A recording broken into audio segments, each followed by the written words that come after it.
Welcome to the Scientific Sense podcast, where we explore emerging ideas from science, policy, economics, and technology. My name is Gill Eapen. We talk with world's leading academics and experts about their recent research or general areas of topical interest. Scientific Sense is an unstructured conversation with no agenda or preparation.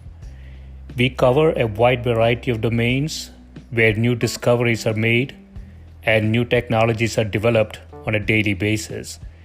We are most interested in how new ideas affect society and help educate the world how to pursue a rewarding and enjoyable life rooted in science, logic, and information. We seek knowledge without boundaries or constraints and provide unedited content of conversations with researchers and leaders who love what they do. A companion blog to this podcast can be found at scientificsense.com, and this podcast is available on over a dozen platforms and directly at scientificsense.net. If you have suggestions for topics, guests, and other ideas, please send them to info@scientificsense.com, and I can be reached at gill@eapen.info. My guest today is Professor Brian Wandell, who is a professor at the Psychology Department of Stanford University. He's also a member of Electrical Engineering, Ophthalmology, and Graduate School of Education. He's the founding director of Stanford Center for Cognitive and Neurobiological Imaging, and he founded the Stanford Center for Image Systems Engineering program. Professor Wandell's research centers on imaging science and technology, spanning neuroscience measurements of the visual cortex and reading development to simulation and design of imaging systems. Welcome, Brian. Thanks. And thanks for the invitation, Gil. I was a bit like a kid in a candy store, Brian, looking at all your papers. I guess you're working the graduate students pretty hard at Stanford these days. Stanford's in a confusing moment with the campus being completely shut down, and we're all kind of wanderers out here. Yeah. I want to start with one of your recent papers. It's entitled The Human Connectome Project for Disordered Emotional States, in which you say, through the Human Connectome Project, HCP, our understanding of the functional connectome of the healthy brain has been dramatically accelerated. Given the pressing public health need, we must increase our understanding of how connectome dysfunctions give rise to disordered mental states. Could you talk a bit about that paper? Yeah, I'd be glad to. Thanks. Actually, that whole project, although I participate in it actively, I want to give a shout out to my colleague, Lee Williams. She's a terrific psychiatrist. Yeah. And has the reason why I'm involved is because I have certain skills in being able to use magnetic resonance imaging for measuring and quantifying individual human brains. Yeah. And I've always been admiring people like Lee who are working on this just huge problem of people being emotionally stressed. I think these days all of us can relate to the kinds of stressors that are really roiling our country. But even in the best of times, the greatest global disease burden in Western countries, I shouldn't have said global, but the greatest disease burden in Western countries for people from about 20 till the ages of 60 or so are really anxiety, depression, mood disorders, and so forth. And it's not until later that cancer and heart disease start to dominate. Right. And so the goal of Lee's project and the way I try to help is, you want to be able to look at a single person and measurements for that person of what's going well and what's not going well, either with their brain structure or function. It's sort of looking at the, I was surprised, Brian, to look at the numbers here. So it says mental disorders arising from high levels of negative emotion or from the loss of positive emotional experience affect over 400 million people globally. So the idea here is to look at sort of the wiring of the brain and then have some hypotheses. That's right. And also, it's not likely to be the case at something like this that everybody who has problems are the same. Yeah. So the idea that you take a bunch of people and average them and try to see what's happening is, has proven not to be a good approach. So maybe you or anyone who's listening might have heard of this notion of kind of precision healthcare. Yeah. And that's the idea that you would learn about this particular person. Sometimes it's through genomics, but sometimes it can be through brain imaging. Right. And see, is there something, about this particular person? We'd like to be able to look at a person and say, one of the things Lee uses, there are a few interventions that can help, some behavioral and cognitive and some pharmaceutical. And the amount of time that it can take to get to a helpful solution for somebody can be quite long, and it can be quite an unpleasant journey. And so shortening that time in the cases we can help is one important aspect of what Lee and our team is trying to achieve. Yeah. So this is through MRI scanning, right? So the brain has a template, but like you say, each individual is different. Yes. But you are sort of looking for patterns in those scans that might tell us something. That's exactly right. The other thing you should know, and not everybody would know this about magnetic resonance. Yeah. It is one instrument.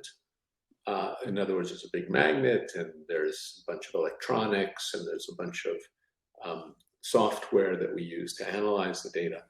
But it can be used in an extremely general way. It doesn't only measure one thing. And you can control the instrument to measure, for example, the white matter pathways. These are the long axons that connect different parts of your brain. Yeah. Or you can use it to measure the gray matter of your brain, which is where the neurons, the cell bodies are located. How thick is it? What's their density?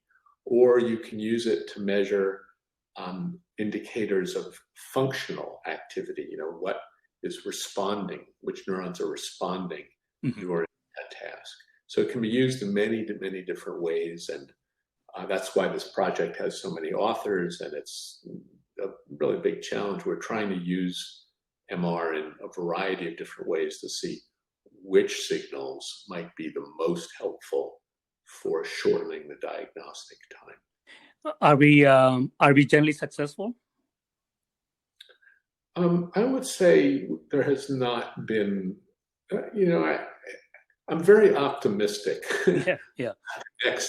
About the next 10 or 20 years. I'm old enough so that I'm not going to, be doing the last 20 years of the next 20 years of this.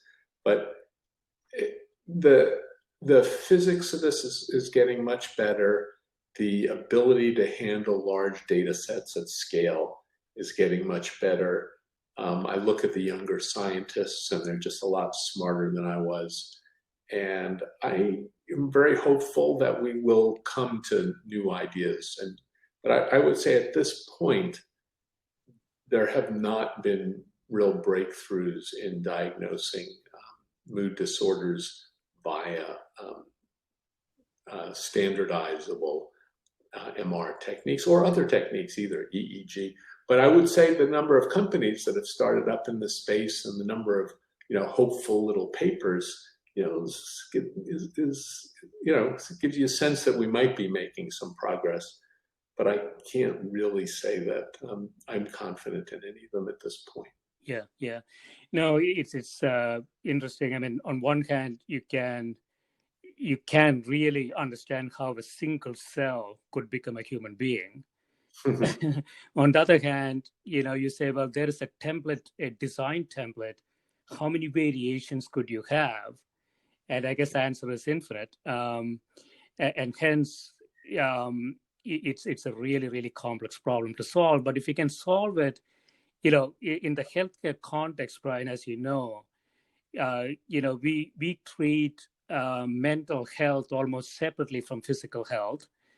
And there is, really good data that shows that there is a huge connection between mental health and physical health. So any diagnostic modalities that could surface these things earlier and earlier intervention in the mental health arena could have a huge economic impact on the healthcare system. That's 100% true. I really agree with that in all parts of what you said, that even the mechanisms from what we consider physical health, meaning things like a good vascular system, good posture, good getting out and walking, and mental health are quite significant. Those are some of the things we know best. By the way, these aren't magical effects. Right. So the thing, when you look at a brain, so in neurosurgery, the brain is just filled with blood and vasculature. And when you walk and you keep your heart pumping and your vasculature is in good health, that helps your brain health. And we don't have the details of how that works, but there's no doubt that a good blood supply, oxygenated, your heart pumping, just matters enormously for brain health. Mm-hmm. Yeah, it's a fascinating area. I want to jump into another one, which is related, Brian. So this is entitled Biological Development of Reading Circuits, Current Opinions in Neurobiology, where you mentioned brain computations operate over a range of temporal and spatial scales. Understanding action potentials and synaptic efficacy is essential for understanding certain aspects of performance. You want to talk a little bit about that? Yeah, thanks. So let me give a shout out. That particular collection of papers, I think that's a review. There's a student of mine, Gill Eapen, who went off to Seattle for a while as the professor there, and he's now back at the Graduate School of Education at Stanford. And he and Aviv Mezer, who's at the Hebrew University in Jerusalem, and I were really curious about how come some kids learn to read and some kids don't. And I have to say that the first thing we learned as we started looking at that field was, for the vast majority of kids who have problems learning to read in the US, you could take care of a lot of those problems if they just got a good breakfast and felt safe in their neighborhoods. And it was just, we just improved the general conditions of their lives. Yeah. But beyond that, and these are the ones we study, there are kids who just, they're motivated, they're smart in many other ways, and they just can't pick up the tricks that it takes, particularly to learn to read English, which is a very tough language in its own way. And so we started looking at that using magnetic resonance imaging with the same idea. Could we do something helpful so that we could look at one kid, same principles we spoke a moment ago. Yeah. Could you look at one kid and say, oh, this kid, he's gonna be okay in 6 months. So you tell the parents, just keep working, keep her doing her homework, and it'll snap in a few months from now. But this other kid say, yeah, we've seen this pattern, and it could be like some of these very famous and yet successful cases. Maybe the most famous these days is Charles Schwab, who's very successful. And we would like to be able to tell the parent, well, in this case, you're really going to have to get them educated in a different way. Mm-hmm. So that particular point that you spoke to, when we got into it, we found a couple of just forces in the neuroscience field that we felt we needed to address. And one of them was that neuroscience as a field has a massive focus on single cells and the synapse. Yeah. And, when you measure MR, you don't measure single cells. The spatial resolution for magnetic resonance is, you're pretty good if you pick up a cubic millimeter of the brain. Oh, wow. Okay. Which is going to have about 50,000 cells. Yeah.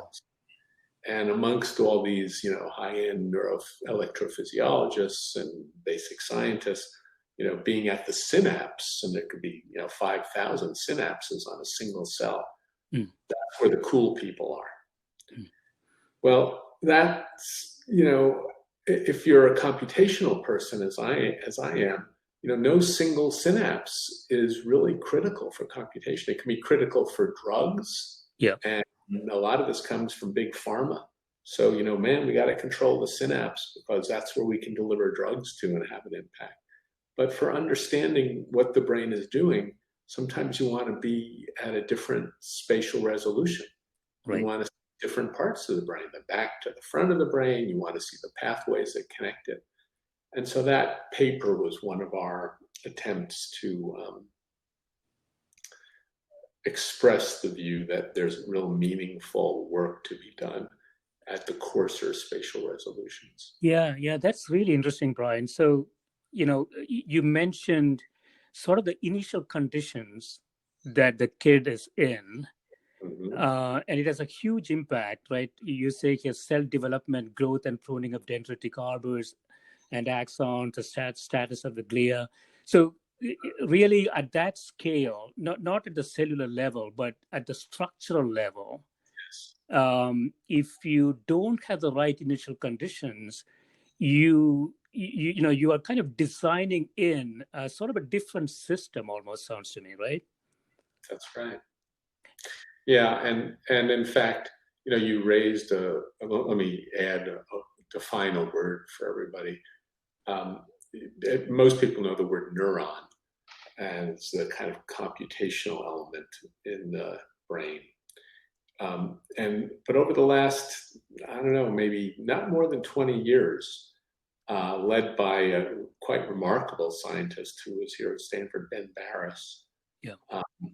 And more recently, somebody who I don't know well, I've met her, but whose work is just fantastic, Michelle Manji at Stanford, and others around the globe. The importance of a completely different cell type, of which there are almost as many in the brain, these glial cells, has risen in terms of our understanding of how important they are for the development of the brain, for healthy signaling in the brain, and again, the ability to distinguish the health of the neurons from the glial cells, from as we were saying before, the vasculature, whether the blood supply is getting there. Right. If you care about a kid's health and whether a kid is going to develop and learn to read, you want to be able to assess all of those systems, as well as the neurotransmitters and the molecules. So, a little bit of all of us not standing on one another's toes, but all of us sort of helping one another see the different parts is something I think it could happen. I think is maybe starting to happen. And I hope we all participate in working together at that and seeing the global picture, not just the picture from inside the synapse. Yeah. And even at the MRI scale, so cognition, and you mentioned this before, cognition and white matter tissue properties is one example of how these factors may set important limits on both cognition and affect. Yes. So, go ahead. Oh, I was just going to say, if you don't have the right connections between different parts of the brain, and that's the job of the white matter. If you don't have the right connections across large parts of the brain, things won't go well. So yes, that's really important limits. Yeah, and what's your sense? I don't know much about this, but once the brain is set in that context, can you really intervene and make it better? Yeah, so that's a very important question. And sometimes you'll hear the phrase brain plasticity. Yeah. In that regard, and one of the big topics in neuroscience, in addition to developmental plasticity, is the question of brain plasticity in the adult. Right. And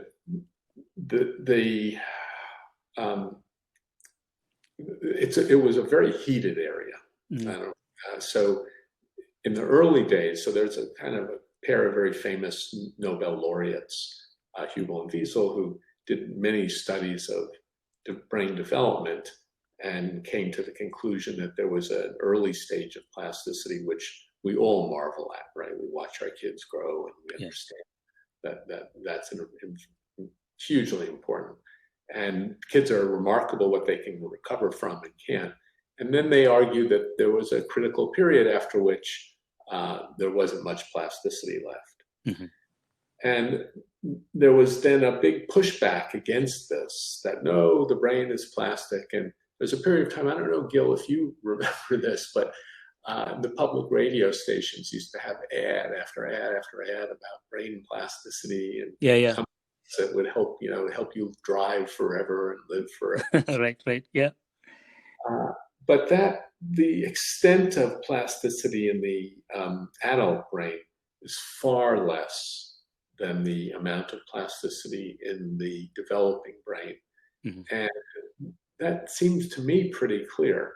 There are still people who maybe would argue with me about it, but I think that the limits are pretty obvious. And so the question now is, well, when there is damage, is there something you could do to reintroduce plasticity? Right. Either in the form of a behavioral intervention that would release whatever is blocking your brain from regrowing, or in the form of it could be pharmacological or electrical stimulation.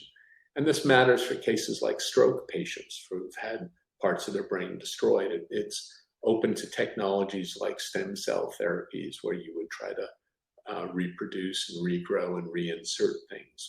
There's other kinds of ways to grow bits of brain called human brain organoids that people are trying to achieve. So in any event, there's a lot of lost plasticity, and there's a lot of interest in being able to literally repair the human brain. And it's wonderful topics and very, very, very early stages on this.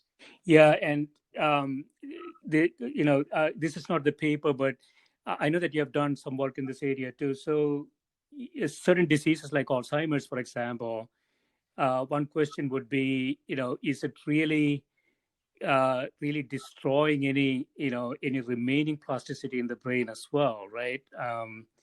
What is the latest thinking around that? The Alzheimer's work, so that's called the field. It's within the broader field of neurodegeneration. Yeah, and that's a kind of brain plasticity, but it's the kind that you don't like. Wow. So the brain is changing, but it's changing in a way that's not helpful. And so reversing that change, putting on brain plasticity, but undoing the effects of the destruction from Alzheimer's, in which this synapses are lost and communication is lost and so forth, is important. And you're raising, so people have now done many fundamental, important experiments in animal models to reverse the effects of the plaques and tangles and the degeneration, and to try to bring back actually performance levels in these animal models. But so now you've taken us into an area where when you succeed in reversing something that and model is important. It's a kind of a model system. It's not the same as the human brain. Yeah. The mouse brain is 1/3000th the size of the human brain. Right. And so it's going to have all kinds of differences. And it's kind of one of the tragedies of our, current standing in the neuroscience of this, that none of the interventions that have been successful in the mouse have effectively translated into human. Yeah. And that's why one of the reasons why I'm so passionate personally about trying to just do better with the technologies like MR that we can both measure and potentially even intervene in the human directly, so that we might have a better model, not have the mouse model of human, but maybe have some cases in which we have human models of human. And anyway, that's been one of the hugely important and also frustrating aspects of what we look at. So at Stanford, we have we have a very broad, not just human, but a very broad neurosciences institute. Yeah. And Clara Wu and Joe Tsai donated, and it's called the Wu Tsai Neurosciences Institute. And the ability, mood disorders are important, as I mentioned, Lee's work and a number of others, but the Alzheimer's part of that is also very important. These are huge financial burdens on society, and more than that, it's not just the money. It's seeing some. Yeah. I mean, the space you're in, Brian, at the intersection of computer science and neuroscience, I sometimes feel like as we make progress on the computer science end, the brain becomes more and more enigmatic, right? It's almost like God has a sense of humor. You get teased that you found something, but then you find that there is 1,000 other things you need to figure out. That's interesting. Could you say a little bit more about that? I kind of get what your point, but say a little more about that. Yeah.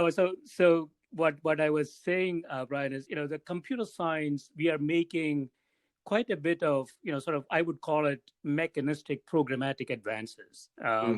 So the latest thing in terms of deep neural networks, we know that the brain doesn't learn that way, but we are making great progress in neural networks and so on, right?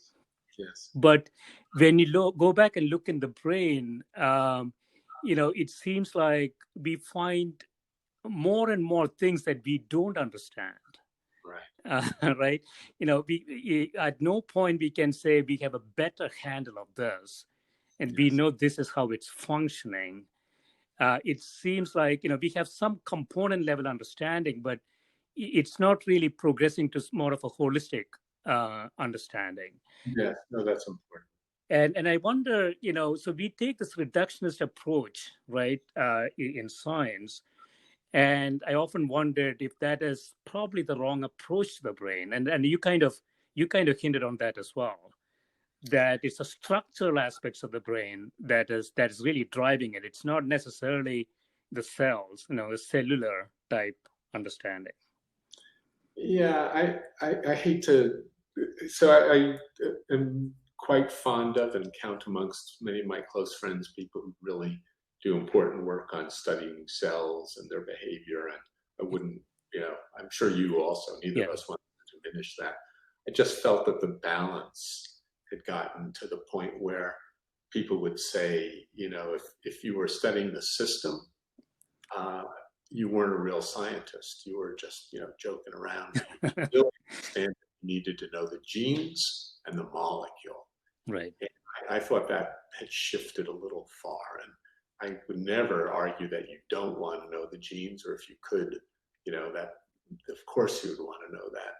But, rebalancing a little bit so that we keep the whole human as part of the measurement system. And, it's miraculous what you can do with genetic manipulations, these CRISPR technologies, optogenetics, and these are miraculous things. Yeah. But they're not quite this, and they're a great complement if we keep the patient or the developing child who's learning to read. We need to keep them in the lab. We can't just say, oh, it's all going to be about these cells that we get out of a mouse. Right. Yeah, I want to jump to another area, Brian. So you are doing a lot of work in imaging systems, camera designs related to artificial intelligence. In one of the papers, you talk about a digital camera and fluorescent signals as sort of the first application in oral cancer screening. Could you talk a bit about that? Sure. So, for me, MR is one of the imaging modalities, but as you say, I've been fortunate over a kind of long career to be able to work on many forms of optics and digital image sensors and so forth. And when I see a medical application, it kind of brings it all together for me. And fluorescence is one of the kind of fundamental properties of certain kinds of healthy cells. Mm-hmm. And so measuring fluorescence can be hard. And so that for me, right, that's my job, try to find something that's a little hard to do and make it easy. And so one day I actually, so this is a project that was actually kicked off by my son, who's an oral surgeon in Texas. Yeah. And he was seeing, my wife and I were looking at a particular device. He said, if you could take a picture of somebody's tongue, and I had never thought about tongues. You could take a picture of somebody's tongue and see the fluorescence coming out of it, and I'll define fluorescence in a moment. Yeah. Then you could really get an early diagnosis of cancer in the tongue. Right. And I had never heard of anything like that. And he said, but and that's not that big a deal here in the US, but it's, matters. Sure. And then we came to learn that tongue cancer in China and India is a massive problem because of smoking and perhaps other factors. It's really smoking plus the alcohol, I think, has a huge negative effect. Yeah. So designing a camera. So a lot of my world is about software and software simulation and designing cameras and devices using software. And so we started to think about how you would design the lighting system, the filters that would receive the light, the sensor, the processing for a camera that you could just poke into somebody's mouth briefly and take a picture and get a sense of where the cells were fluorescing or not. And fluorescing means that you put in one sense of fluorescing. So it means you put in light, let's say blue light, but when it comes back, it's red. And normally when you put, shine blue light on something, what's reflected back to you is blue light. Right. But in many cases, the fluorescent cases, you put in the blue light and there's a chemical process that arises, a physical process that arises in the cells that changes the wavelength of the light and it returns the lower energy state. And so the short wavelengths will end up being longer wavelengths, which are lower energy. So how you would design the filters and the sensors and the cameras and the processing for that's the kind of thing we do for fun. And building a camera like that was something we were interested in. And I had another former student I want to shout out to, Feng Zhao, who's started a company called Feng Yun Vision in Beijing. Yeah. And Feng said, well, he would be thrilled to go and just build us test equipment. Because if we could make some progress on this, he felt it would really help with oral cancer in China. And so that's what we've been doing. He's been building little prototypes for us. We have kids in California and a kid in London and some people in China. And we're all passing around software and building the device, taking test measurements and starting to write papers. And we're learning about the literature. It's kind of late in life, but I'm reading fantastic work from people out of Houston and Dallas who've done some early experiments on this. And we have a prototype camera up now. We're taking pictures and we're trying to see if we can make it more and more robust. And then if it works out, we're going to put it back in the hands of a colleague here who's an oral surgeon, and also in the hands of our son who's in Texas, and see if we can't move it into the clinic. And we're not very far along, but we have some early preliminary measurements that look promising. Yeah, this is very interesting, Brian. So so you're not really talking about any sort of deep learning needs here. You actually can write down some heuristics, basically saying if I get this type of fluorescence, then I have this probability that tissue is healthy or otherwise, right? You don't really need to use any AI techniques even. It's what you're raising is actually very interesting and important to me. Certain cases, you just have the algorithm, and I would not say that we're sure yet that how we will be able to do this. So I would be happy to talk to somebody like you, for example. I don't know whether the spatial pattern of the fluorescence that comes off of the tongue, if it's all on one side versus kind of little dots spread across the tongue, Right. does that matter for health and diagnosis? Well, I don't really know. Yeah. And it could be, when you and I spoke earlier, we spoke to one another about collecting and organizing enough data so that you can look at these things. And we're keen to work with people like you and others who are skilled in automating the search for signals through machine learning, Right. to answer that question. Yeah, and that is one of the other things that you're pursuing, Brian. So you have a company, Flywheel.io, and one of the issues in machine learning, multiple issues, and one of them is obviously related to data. How do we collect and organize data in a systematic way so that experiments run on that data could be reproduced by anybody who is using that data. And that's a very important aspect, because as machine learning and deep learning really kick into mainstream, it's really easy, I would say, to build models given a bunch of data.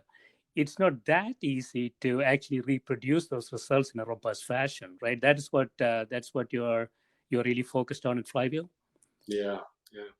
Thanks. Yes. So let me say, it came about because when I started, I guess it's been about 10 years when we were fortunate to get our first magnet and start the MR Center, and we knew we needed to take care of the data. As when you first write the check for one of these things, you realize, wow, that's an expensive instrument. I better not mess up with managing the data that comes off of it. We have about 40 different labs at Stanford who use the instrument.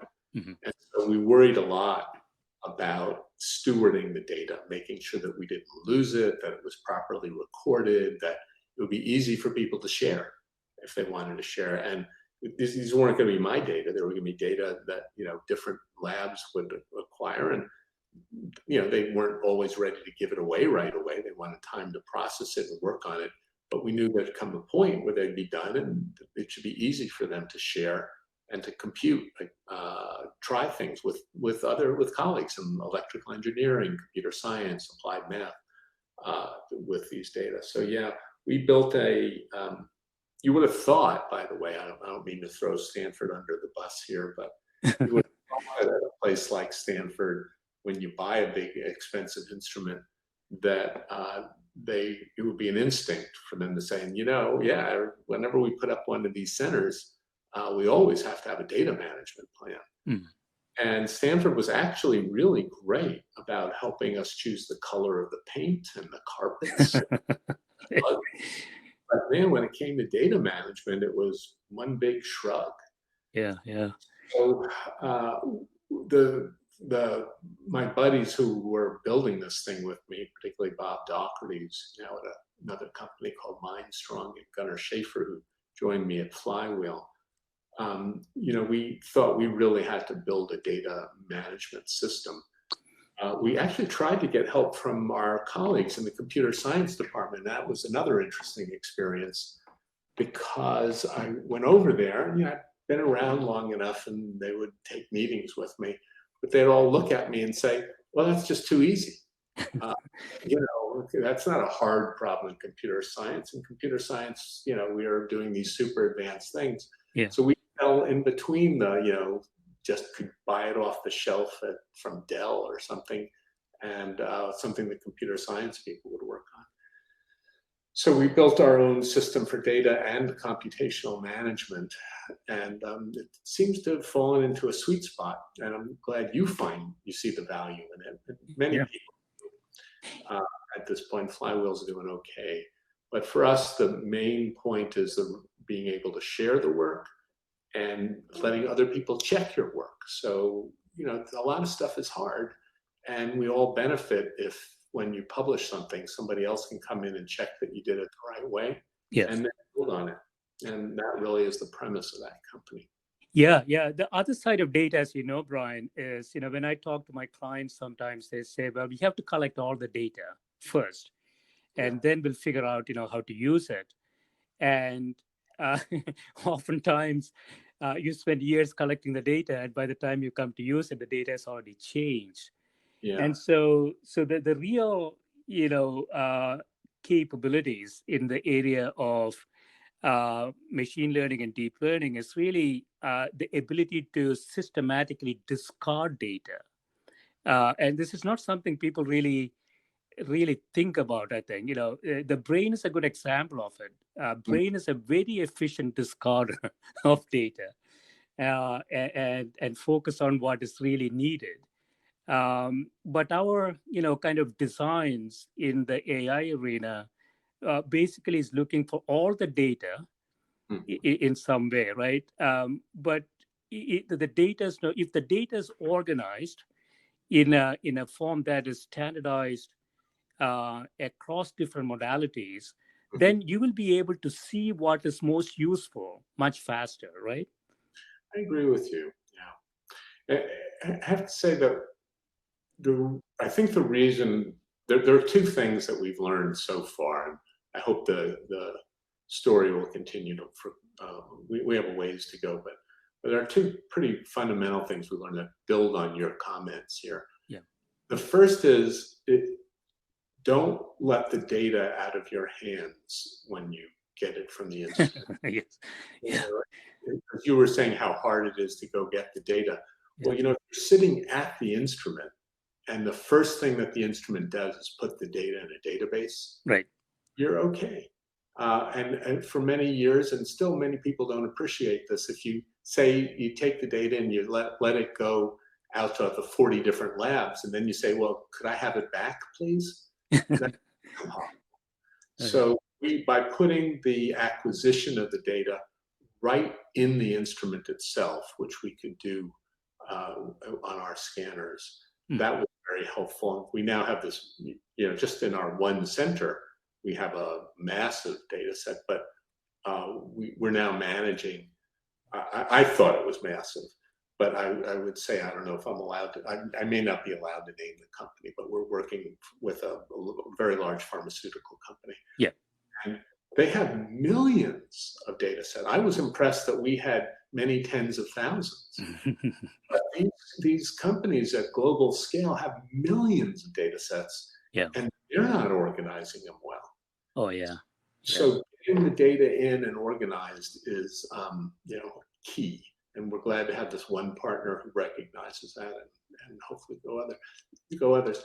The other thing that we learned is that in each field, so we're particularly comfortable because of my background in medical imaging. Mhm. But I don't really think that exactly the same format and how we store it and the metadata about it and so forth will work exactly the same way in all fields, even other types of medical imaging. So I'll say, I do a lot of MR, PET, EEG, things of this sort, ultrasound. But when you go to digital pathology, it's a slightly different culture. Right. So the other thing we've learned is that when you build these things, you have to be aware of the culture of the enterprise. If it's pharma versus medical instrument makers who make wearable watches, Right. just different organizations, and we need to keep learning what works properly in the domain-specific organization. Yeah. Anyway, Yeah. it's been a very thanks for letting me talk about that a bit. It's been very I do think you're right. You've said this a number of times that the acquisition and organization of the data is Yeah. really important, and that's often undervalued by scientists and engineers. So anyway, thanks for pointing It's often undervalued, and I think you talk about this in one of the papers, Brian, which is if you are embarking on a process, take a lot of time to think through the data that you want, right? that. Because otherwise you'll be cycling through this process over and over again, trying to make slight refinements to the data capture process. Yes. And that is really costly. I saw one other thing that I thought was also very interesting, Brian. So this neural network generalization, the impact of camera parameters, another paper that you have, where you say images coming out of different cameras from a neural network. This is convolutional neural network. From a generalization perspective, is roughly the same as the generalization you get from images in ray traced multispectral synthetic images. What exactly are those? Yeah, um, it's very hard to build a camera. It's expensive. Yeah. Camera and run it out and test it. And so, just like it's hard to build an MR scanner and test it. So in imaging, there's a little bit of a movement that some of us are, trying to get going to use simulations, but physically accurate simulations of the devices, so that we can build, say, complex driving scenes and then theoretical cameras in simulation and drive them for a couple of million miles without having to actually build the novel camera and put it out on the road and drive it for a million miles. Elon Musk can do that, but Yeah. and so that particular paper was asking, how close are we getting? Right.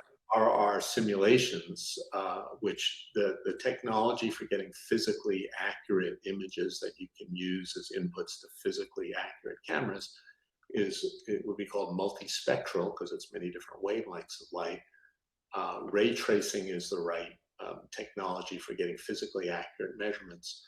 Yeah. So can you do multispectral ray tracing through optics onto sensors and train neural networks based on that, so that you can do it all inside of Google Cloud or on Azure or Amazon or something, and get a pretty decent assessment of how well it'll work before you put it on somebody's car.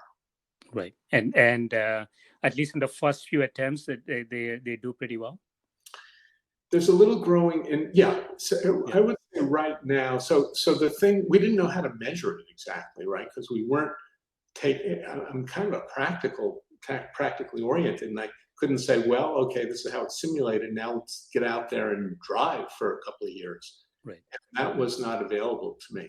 So what we could do was say, well, people had kindly shared large data sets. That community is pretty great about sharing data sets, the machine learning community. Yeah. And so we could say, well, suppose we trained on the data set from Berkeley, and then we tested on the data set from Germany, or we trained on the one from Germany and tested on the one from China. How well would they generalize? Yeah. And what we found was that the generalization between data sets people had posted and were acquired was no better than the generalization between the synthetic okay. that we would build. In fact, the synthetic data set, could predict some of the real ones better. It was right in the mix. So that gave us encouragement that we should keep going. So yeah. That's exciting. So in conclusion, Brian, if you look forward 5 years, where do you think we will make the most advancement? If you think about cognitive and neurobiological imaging, some of the things that we talked about today, where do you think, what is the area that you're most excited about? Let me ask it that way. I'm on this mission. So let me say my partner in this is in the neurosciences is the director of Clara Wu and Zhou Tsai's Neurosciences Institute at Stanford. The director is a guy named Bill Newsom. Yeah. And we were fortunate enough to be able to put up a building to house the Neurosciences Institute. And I'm going to tell you what we bet on. Yeah. And this is a dangerous bet, but people were really annoyed with us, but we stuck it out. In the design of the building, we implemented 2 floors. We kind of literally merged two floors, cut them out, put them in the hardware of places where theorists would sit and think. Oh. And normally, when you build a building at Stanford for neuroscience or almost any biology, it's one lab bench to the next. It's, hoods for maintaining chemicals, and places for animals and so forth. But Bill and I, with backing of others, got space built into the building that's going to be really hard to reconfigure for anything other than theoretical neuroscience. Right. And our feeling is that the number of experiments is infinite, and if we want to make more rapid progress, we're going to need people like you or other theorists who sit and think about the problem and develop theories and develop models to guide both the massive new data sets that are being acquired and what we should acquire next. So that's the bet we made. I don't know if it's a 5-year bet or a 50-year bet, but the bet we made is, and we done our best to try to protect the space so that there will always be a place to think about how we should organize the data rather than massively go and collect a lot of data. Some people are annoyed with us for it. Some people applaud us for it. I hope it works out. Yeah, that goes back to your comment about culture, right? So at the end of the day, progress is really very highly correlated with culture. I really have to say thanks for saying that, because you remind me, one of the things that made us go for this was when we did this institute, Bill and I and a couple of others had, about 20 different dinners with people from all around campus, groups of 10, 20 engineers or people from the ed school, or just trying to figure out what we thought was important, what they thought was important. And one very memorable time was when somebody started yelling at us, basically in a polite way, but yelling, you need to do mathematics for this. You guys are never going to get anywhere until you start understanding the difference between theory and model, and you need mathematics and stuff like that. And we were prepared for that, and I think we acted on it. Yeah, that's excellent. Yeah, this has been great, Brian. Thanks so much for your time today, and good luck with everything that you're doing at Stanford. It's been a pleasure meeting you, and thanks for the opportunity to have the conversation. Thank you. Bye.